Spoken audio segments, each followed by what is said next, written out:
कर्म का फल भोगना ही पड़ता है। कर्म का फल हर इंसान को भोगना पड़ता है। राजीव नाम का एक अनाथ बच्चा था। उसके माता पिता बचपन में ही चल बसे थे। उसके ननिहाल और पिता की तरफ से भी कोई नहीं था। उसके न तो कोई आगे था ना कोई पीछे। अनाथालय में रहा और पढ़ा।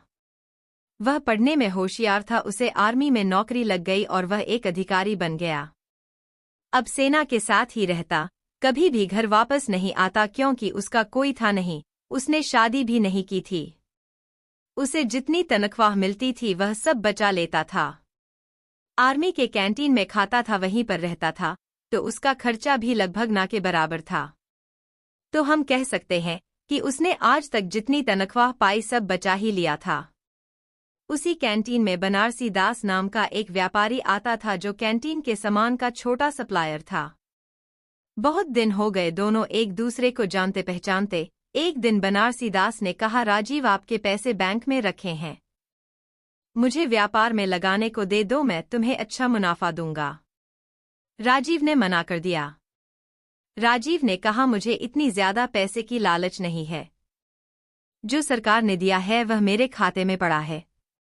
कभी जिंदगी में जरूरत पड़ी तो इस्तेमाल करेंगे, नहीं तो कोई बात नहीं। बनारसी दास ने कहा, यह भी क्या बात हुई, अगर तुम हमें अपना दोस्त मानते हो तो तुम मेरी सहायता ही कर दो। मैं तुम्हें यह पैसा वापस लौटा दूंगा। कम से कम मेरा काम हो जाएगा, अभी इस पैसे की तुम्हें जरूरत भी नहीं है। बात तो सही कह रहे हो, पर आप पैसा वापस करोगे इसकी क्या गारंटी है? बनारसी दास ने कहा, कसम खाकर कहता हूं धोखा नहीं दूंगा। राजीव ने कहा, सेठ जी, लोग तो पैसे के लिए क्या क्या कर देते हैं, पर कोई नहीं, चलिए मैं आपकी बात को मान लेता हूं। कम से कम आपका तो भला हो जाए। बनारसी दास ने मुस्कुराते हुए धन्यवाद कहा और राजीव को गले लगा लिया। पैसा लेने के बाद बनारसी दास जब भी आता राजीव को बहुत बहुत धन्यवाद देता। बनारसी दास का बिजनेस राजीव के पैसों से बढ़ रहा था। आमदनी दिन दुगनी रात चौगुनी हो रही थी। आमदनी बढ़ने के साथ अब बनारसी दास की नीयत में बेईमानी आ चुकी थी। वह अब पैसा ना लौटाना पड़े उसका बहाना ढूंढता रहता था। इसी बीच बॉर्डर पर पड़ोसी देश के साथ युद्ध शुरू हो गया और राजीव को भी जाना पड़ा। जहां युद्ध हो रहा था वो इलाका काफी दुर्गम था। वहां पहुंचने का एकमात्र रास्ता घोड़े से पहुंचने का था। राजीव एक कुशल घुड़सवार था। उसे जो घोड़ी मिली वो बिगड़ैल थी। राजीव के पीठ पर बैठते ही सरपट दौड़ने लगी। राजीव उसे काबू में करने की जितनी कोशिश करता वो अपनी गति और तेज करती जाती। राजीव ने लगाम पूरी ताकत से खींचा। घोड़ी का मुंह कट चुका था, पर पता नहीं आज ये बिगड़ैल घोड़ी कुछ भी सुनने को राजी नहीं थी। घोड़ी दौड़ते दौड़ते दुश्मन के खेमे के सामने जाकर खड़ी हो गई। राजीव दुश्मन की गोलियों का शिकार हो गया। बनारसी दास लगातार आर्मी कैंट में जाता था। उसे वहां पता चला कि राजीव युद्ध में वीर गति को प्राप्त हुआ। बनारसी दास ने वहां काफी दुख दिखाया और कैंट से बाहर आते ही खुशी से झूम उठा। अब पैसा वापस नहीं करना होगा। बनारसी दास का व्यापार दिन दोगुनी रात चौगुनी तरक्की कर रहा था। कुछ दिनों के बाद बनारसी दास की पत्नी मां बनी और बनारसी दास एक सुंदर बच्चे का पिता बना। बनारसी दास के जीवन का ये सबसे बेहतरीन समय चल रहा था। समय बीतते देर नहीं लगती। बनारसी दास का बेटा अमन जो अब बड़ा हो गया था और अब सेठ के साथ मिलकर व्यापार करता था। अमन विवाह योग्य हो चुका था। अच्छे घर की सुंदर सुशील कन्या देखकर अमन की शादी हो गई। अब बनारसी दास कहता, कुछ दिन की और बात है, अब बेटा व्यापार संभालेगा। मेरी जिंदगी सफल हो गई और क्या चाहिए मुझे। अमन की शादी हुए मुश्किल से 2 महीने हुए थे। अमन सड़क पार कर रहा था, उसे चक्कर आया और गिर गया। लोग उसे उठाकर अस्पताल पहुंचाए। उसके दिमाग का MRI और अन्य टेस्ट हुए तो पता चला अमर को दिमागी कैंसर है। बनारसी दास ने डॉक्टरों से कहा, पैसे की चिंता मत करें, आप इलाज करें। डॉक्टर और अस्पताल बदलते गए पर अमन की हालत दिन ब दिन बिगड़ती गई। बनारसी दास अब व्यापार पे ध्यान नहीं दे पा रहा था। उसके ग्राहक छूटते जा रहे थे। अस्पताल का बिल बढ़ता जा रहा था। अब बनारसी दास पर कर्ज काफी हो चुका था। बनारसी दास परेशान था। अब अमन को डॉक्टर ने जवाब दे दिया। बनारसी दास हार चुका था। किसी चमत्कार की आशा में बैठा था, चमत्कार तो नहीं हुआ। पर अमन अब इस दुनिया में नहीं रहा। महीनों जिंदगी की जंग लड़ने के बाद अमन हार चुका था। सेठ के घर में हाहाकार मच गया। बनारसी दास और बनारसी दास की पत्नी, अमन की पत्नी सब विलाप कर रहे थे। यहाँ तक कि घर के नौकरों का भी रो रो कर हाल बुरा था। एक साधु महात्मा उधर से गुजर रहे थे, उन्होंने करुण क्रंदन सुना तो रुक गए। वहां जाकर उन्हें कहा, रोने से कुछ नहीं होगा, जो होना था वो हो गया। बनारसी दास गुस्से में बोला, मेरे साथ ही क्यों? महात्मा ने कहा, सब कर्म का फल है, यही चुकाकर जाना होता है। आज बहुत रो रहे हो, कल तो तुम बहुत हंस रहे थे।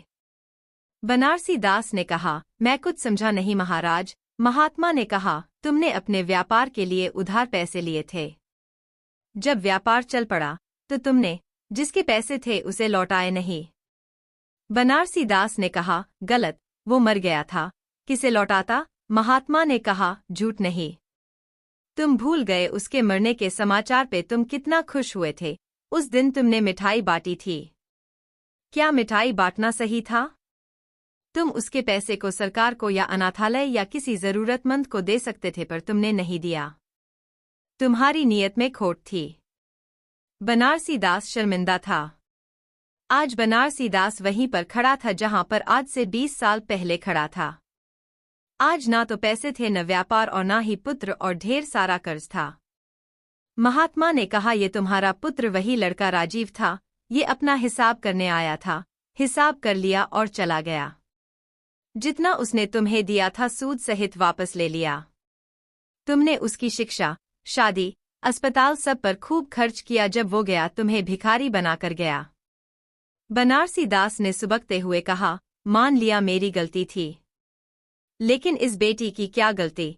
इससे तो सिर्फ 2 महीने पहले शादी हुई थी। महात्मा ने कहा, ये इसका कर्मफल था। ये पिछले जन्म में वो घोड़ी थी जिसके चलते राजीव की जिंदगी खत्म हुई। आज राजीव ने बदला ले लिया और इसकी जिंदगी नर्क बनाकर चला गया। जीवन में कुछ भी बिना कारण नहीं हो रहा है। हो सकता है बीज आपने बहुत पहले लगाया हो और आप भूल गए हो। वही बीज पेड़ बन जाता है, तब हमें पता चलता है। इसलिए आप कैसा बीज लगाते हो हमेशा याद रखो।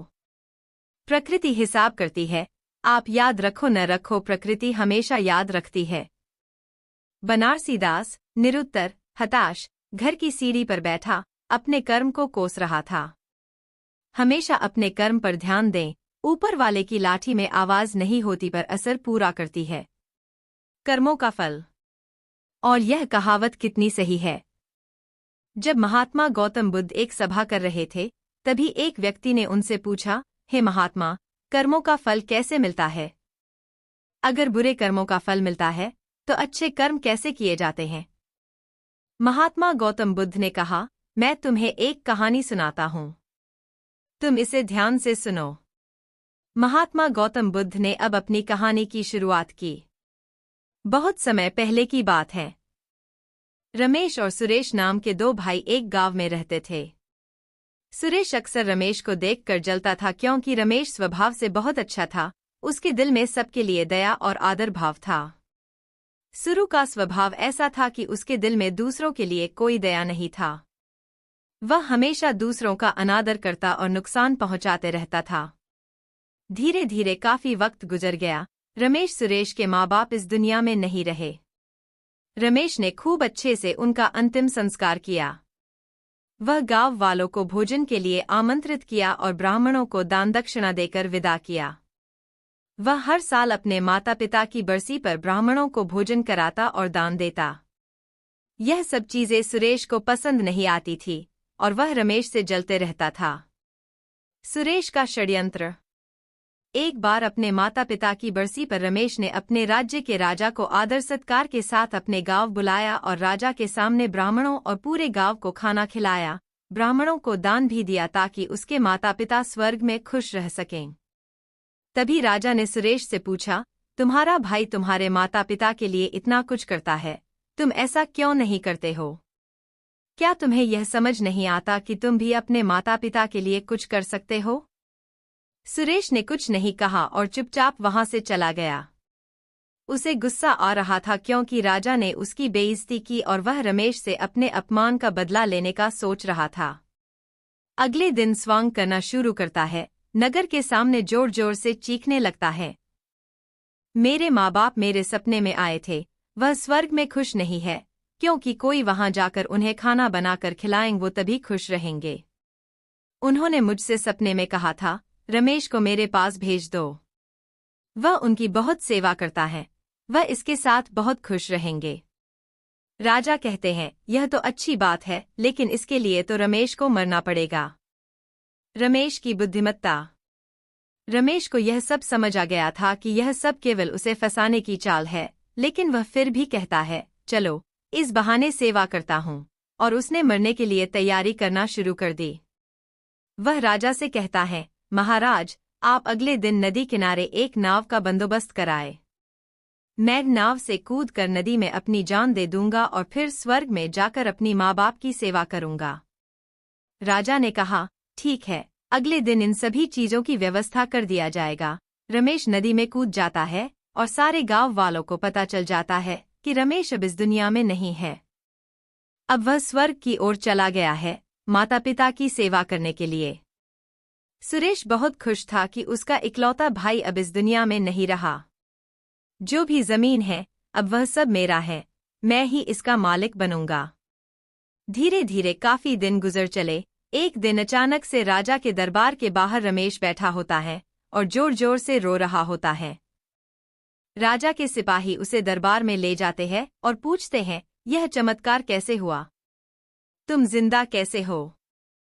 तब रमेश बताता है, मैं स्वर्ग में गया था, मैंने देखा मेरे माँ बाप अभी भी खुश नहीं है, वो मेरे ऊपर गुस्सा हो रहे थे और कह रहे थे तुम्हें तो खाना बनाने भी नहीं आता, तुमसे अच्छा तो सुरेश है जो तुमसे अच्छा खाना बना लेता है। तुम जाओ और उसे भेज दो। राजा सुरेश को बुलाते हैं और सारी बातें बता देते हैं और कहते हैं, तुम्हारे भाई ने माता पिता के लिए इतना त्याग किया है, अब तुम्हारी बारी है। क्या तुम उनके लिए ऐसा कुछ नहीं कर सकते? सुरेश को ना चाहते हुए भी ये सब करना ही पड़ता है। अगले दिन फिर से सारी तैयारी कराई जाती है। सुरेश घर आकर सोचता है, मैं वहां जाऊंगा ही नहीं, अगले दिन शहर छोड़कर कहीं चला जाऊंगा। फिर रमेश ने राजा को सारा सच बताया। वास्तव में वह जिंदा कैसे बचा? उसने पहले से ही मछुआरे से बात कर ली थी जिससे उसकी जान बची और वह 1 महीने तक नगर से दूर रहा था, फिर सही समय पर राज्य में लौट आया। वह यह सब केवल इसलिए किया क्योंकि वह सुरेश को एक सबक सिखाना चाहता था। इधर सुरेश शहर छोड़कर जाने का योजना बना चुका था। अपने योजना के अनुसार वह रात के अंधेरे में ही घर छोड़कर भाग जाता है। वह घर छोड़कर कुछ दूर गया ही था कि तभी राजा के 2 सैनिकों की नजर उस पर पड़ती है और उसे रोकने की प्रयत्न करते हैं। सुरेश और सैनिकों के मध्य हाथापाई और लड़ाई शुरू हो जाती है।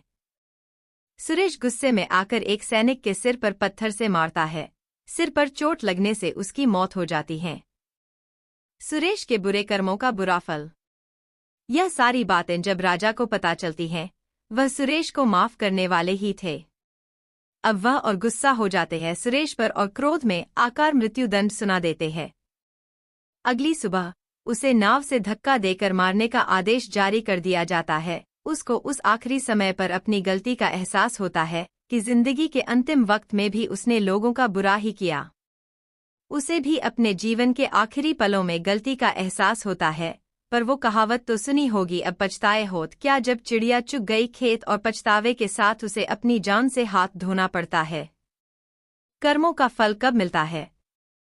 कहानी खत्म होने पर महात्मा गौतम बुद्ध उस व्यक्ति को समझाते हैं, कर्मों का फल ऐसा ही होता है। बुरे इंसान को आखिरी वक्त तक सही और गलत की पहचान नहीं होता। जिंदगी ऐसे ही नहीं चलती, जिंदगी समझने की चीज है जिसे हर व्यक्ति को समझनी चाहिए। फिर महात्मा गौतम बुद्ध ने बोला, अच्छे कर्म को बनाने से पहले हमें इस बात पर ध्यान देने की जरूरत है कि आखिर अच्छे कर्म बनने का पहला पड़ाव क्या है। इंसान के द्वारा किए जाने वाले सभी कर्म उसके विचारों से बनते हैं। हमारी सकारात्मक और नकारात्मक सोच विचारों को जन्म देती है और वही विचार कर्म बनाते हैं। इस तरह सोच सकारात्मक होने पर ही अच्छे कर्मों का निर्माण हो सकता है। फिर उस व्यक्ति ने पूछा, पाप का फल कब मिलता है? तब महात्मा गौतम बुद्ध ने कहा, पाप का फल किए गए कर्म पर निर्भर करता है। अगर आप किसी के साथ गलत करते हैं तो आपके साथ भी जरूर गलत होगा। जब तुम दूसरों के लिए अच्छा करते हो तो बदले में तुम्हारे साथ भी अच्छा होता है। जब तुम किसी दूसरे का बुरा करते हो और तुम्हें लगता है कि तुम्हारे साथ बुरा नहीं होगा, यह भी हो सकता है उस वक्त तुम्हारे साथ कुछ बुरा ना भी हो, लेकिन कभी न कभी इसका हर्जाना तुम्हें भुगतना ही पड़ता है। इसलिए तुम्हें किसी के साथ बुरा करने का कोई अधिकार नहीं है, क्योंकि कर्मों का फल कभी न कभी मिलता जरूर है। महात्मा गौतम बुद्ध की शिक्षा। हमारे कर्मों का फल हमेशा हमारे साथ रहता है। अच्छे कर्म हमें सुख और शांति देते हैं, जबकि बुरे कर्म हमें पछतावा और दुख देते हैं।